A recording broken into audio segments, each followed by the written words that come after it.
AllBall TV. They scared, but I'm not. They don't like comentario. Y suscribe. Mitchell Robinson, it was announced today that he's out until January now instead of December. It seems like old news, but hey, guess what? ESPN don't care. What did Shawn say earlier? Knicks for clicks, y'all. Here's Shams making his debut with ESPN, and I'll spare you Stephen A. Smith's voice and get right to Shams' announcement with the Knicks. Week of the trade that precipitated really quickly. I mean, you think about from Tuesday, Wednesday of that week is really when I started hearing conversations taking place. But these conversations between the Knicks and the Timberwolves, they've been going on since draft week. That's when I'm told the Knicks offered a package around Julius Randle and Mitchell Robinson. But that was a hard no from Minnesota. They valued Karl-Anthony Towns. Only a deal like this, where Julius Randle comes in, Dante DiVincenzo, and a first-round pick. So up until that week, Dante DiVincenzo wasn't on the table. The Knicks insert him into that potential offer, remove Mitchell Robinson, and then they put that first-round pick in that night, that Friday night, and that's what got that deal done. In Minnesota, they understand the luxury tax situation long-term, the salary situation that they have. It was going to be it's a massive deal that Karl-Anthony Towns is on right now. 4 years, a super max contract that he's on, and if they can get multiple players, like they can slot in a Julius Randle at the 4, they have a shooter in Dante DiVincenzo. They almost signed him as a free agent in 2023, and you get some draft capital. And the Knicks, they needed a 5, and a lot of that is because Mitchell Robinson. Steven, I don't want to break your heart so early, but I'm told he will be out the remainder of this calendar year, 2024. I knew you'd bring me bad news, Shawn. He will aim for a season debut. How long you been here? 3 minutes and you're bringing me bad news already? I will. It might be bad news on the front end, but he is aiming to make his return. And he had 2 ankle surgeries last season. It is imperative for the Knicks, for Mitchell Robinson, for him to come back in peak form and really take his time from these injuries. And they're hopeful he's going to be back. And Tom Thibodeau loves Mitchell Robinson defensively, Steven. Okay. Having him at the 5, seeing him in a lineup with him at the 5, Karl-Anthony Towns at the 4, that is something you should be happy about. Yeah, I was going to spare you Stephen A. Smith anyway with his fake Nick support. But that was Shams reporting that Mitchell Robinson is out until January, which I thought we all knew that already. I knew that already. Like, when they say he's not going to miss the start of the season, I'm like, we'll see him in December or January. Like, when a guy gets hurt nowadays, especially when it's like a foot injury like that nowadays, when they say like, because remember, it used to be when we were kids, it was like, he's out 4 weeks, he comes back in 4 weeks. Now it is he'll be reevaluated in 6 weeks. We're like, oh, he's back in 6 weeks. Like, no. He said he'll be reevaluated. I didn't think we were seeing Mitchell Robinson before January 1st. Same thing, Kristaps in Boston. They talk about he'll be back in December. All right, I see you on MLK Day, my brother. Like, yeah, but they just announced that the trade deadline for Porzingis. So maybe that's what the Knicks playing with that, by having Shams come out there. You know, he's the player supporting guy. But I think we heard Flea before we went to the segment. He had some strong feelings about Mitchell Robinson. Oh man, I'm just tired of that dude, man. And the only reason I get so worked up about that dude is because me personally, I feel like Mitchell Robinson is holding the success of the New York Knicks in the palm of his hands, right? Like, I feel like him being healthy and ready to go, like, tips us over. Like, all of this speculation, can the Knicks do this? Can the Knicks do that? I feel like if Mitchell Robinson is 100% healthy going into this season, Flea is talking way more cash shit than I'm talking right now. Like, y'all thought I love the Knicks. Now, if we had a healthy Mitchell Robinson, you niggas, I would be insufferable. You niggas would hate me. I'm talking about the comments. Like, y'all would hate me because I would be extremely confident in what we'd be able to do. I would love to see Karl-Anthony Towns at the 4 spot in the Eastern Conference, eating in his matchups every single night. I would love to see that. But, okay, we got him at the 5 going forward. I think we'll be fine. Here's the thing. Mitch played his best basketball last season at the beginning of the season. When he started the season, he was 10 points, 10 rebounds, 59% from the field. Like, he was excellent to start the year last year. Goes down, we rush him back. I feel like we rushed him back. Did we need him? I believe so. But I feel like we rushed him back.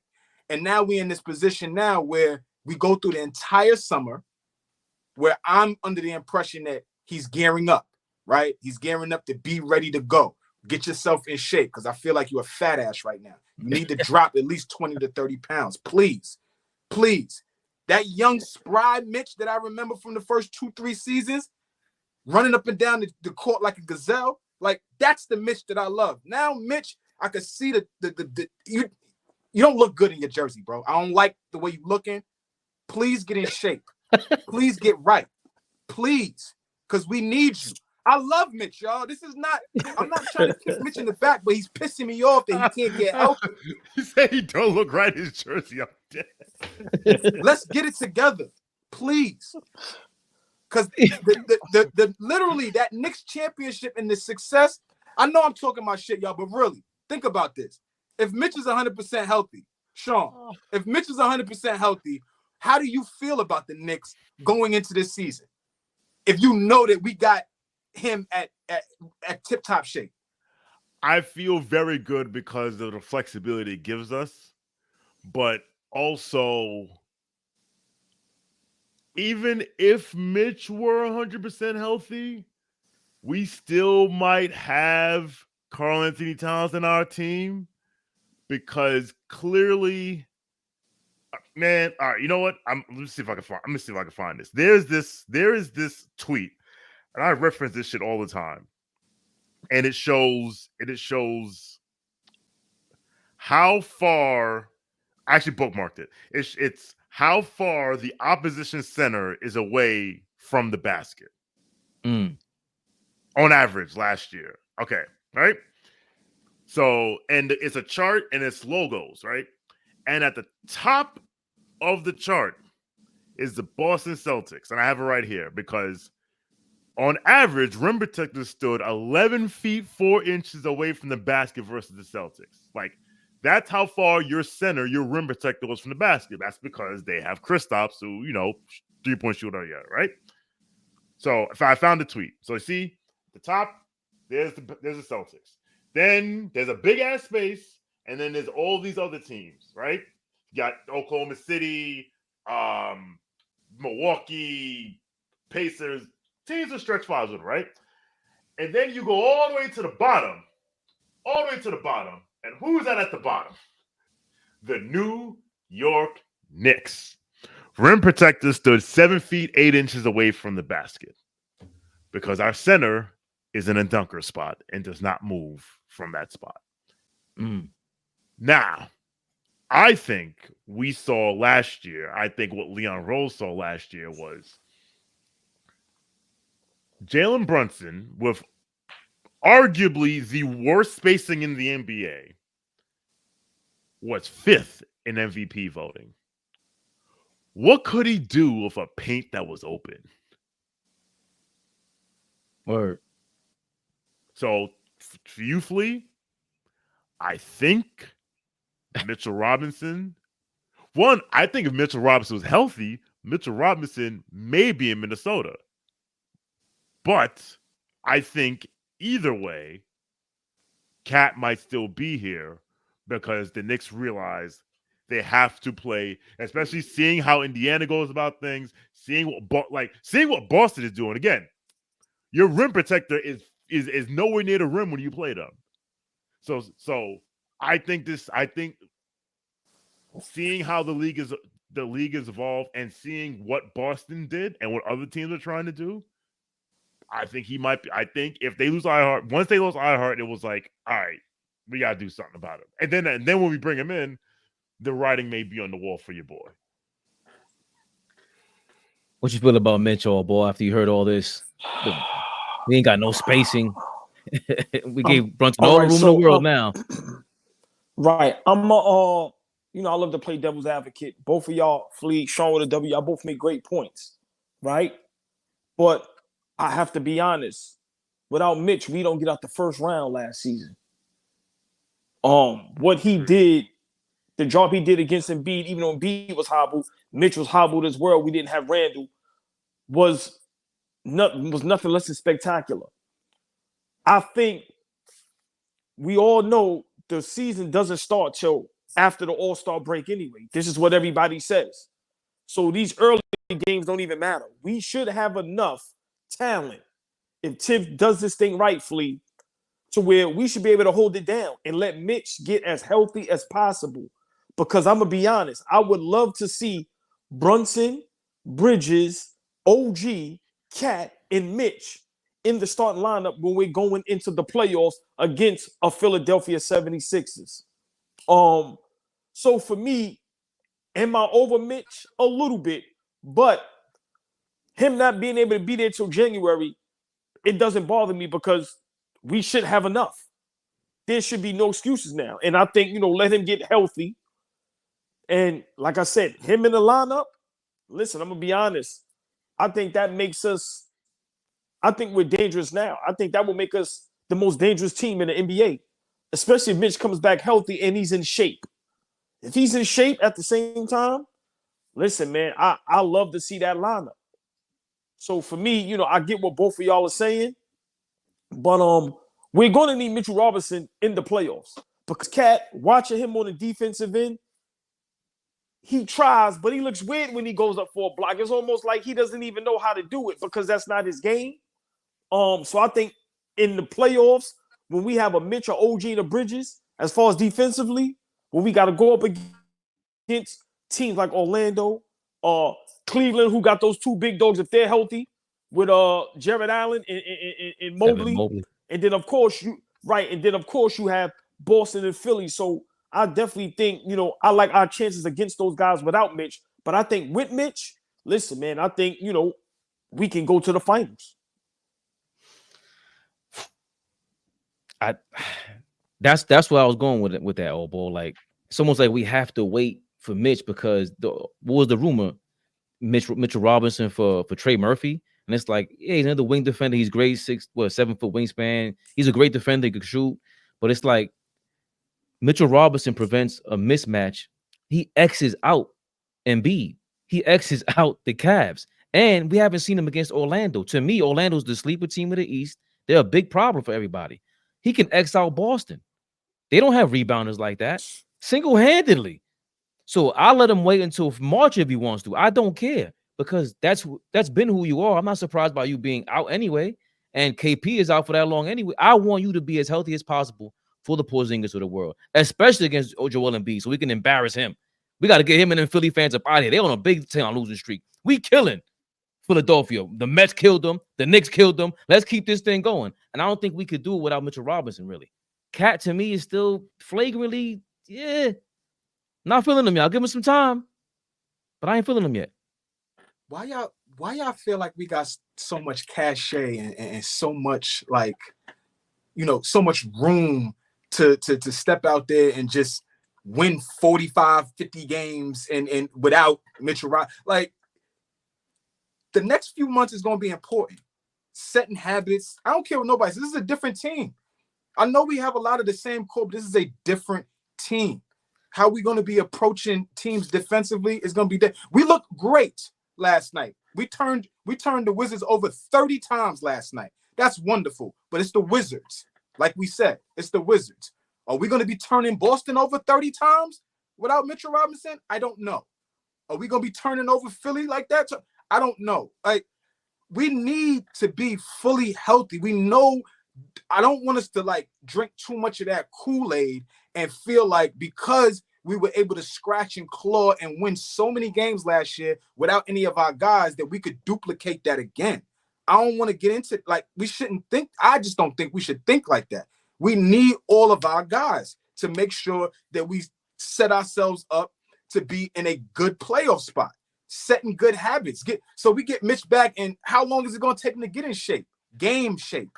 How long is it going to take him to get, accustomed to playing with guys, playing next to Cat? Like, I don't think we could play with this too much. Like, we need him to be back by January and get on the court by January. Please. I'll let Shawn respond. You got to get going, Shawn. Do you second that nonsense?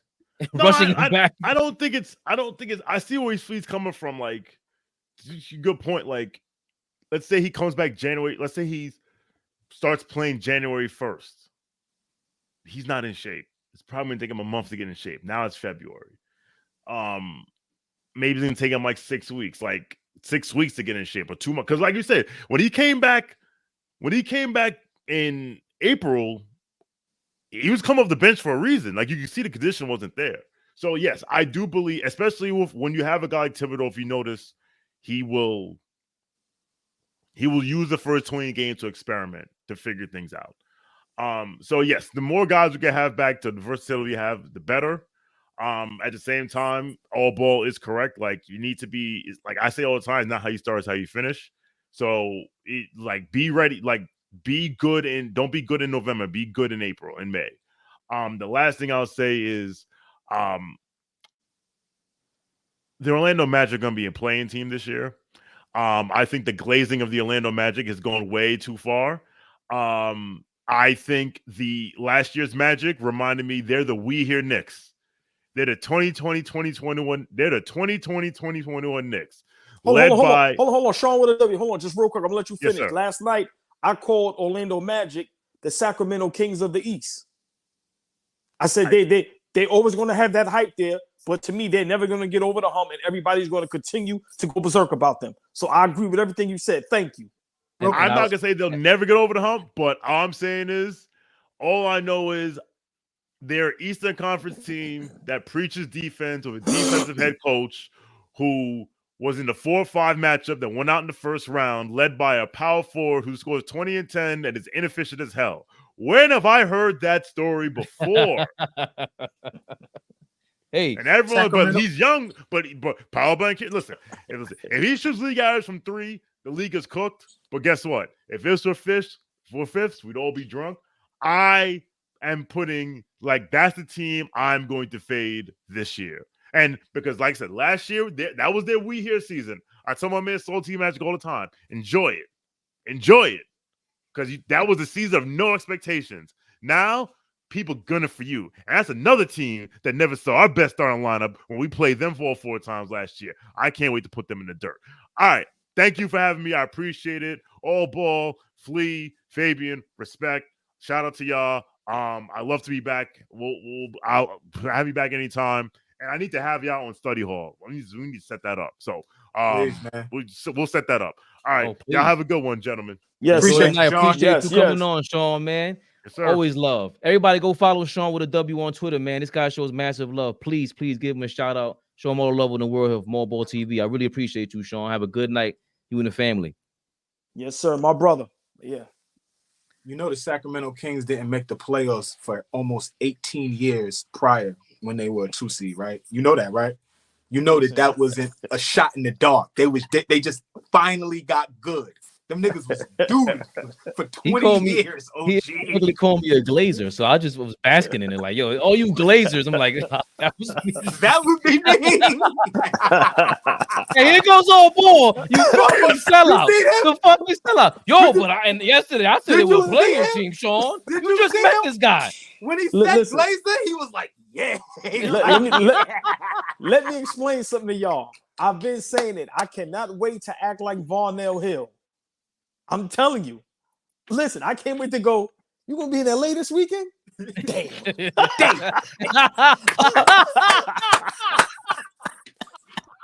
You want 3 minutes? Give him his 3 minutes. I can't wait. 3 minutes. I can't wait to wear the yellow suit with the red shirt and the shades. I'm telling you, with the security. Snooky. Do work. I can't wait. Have you ever been to my house before? He said, what he said? He said, kiss a pretty lady. He said, the Varnell man catch a boing boing. I can't wait. The Varnell man. What he said? I get a grape. He said, I get a grape too. Thank you. Tomorrow, 7:30. Seen bad time, seen bad channel. AllBall TV, man. AllBall TV. They scared, but I'm not. They don't like comentario. Y suscribe.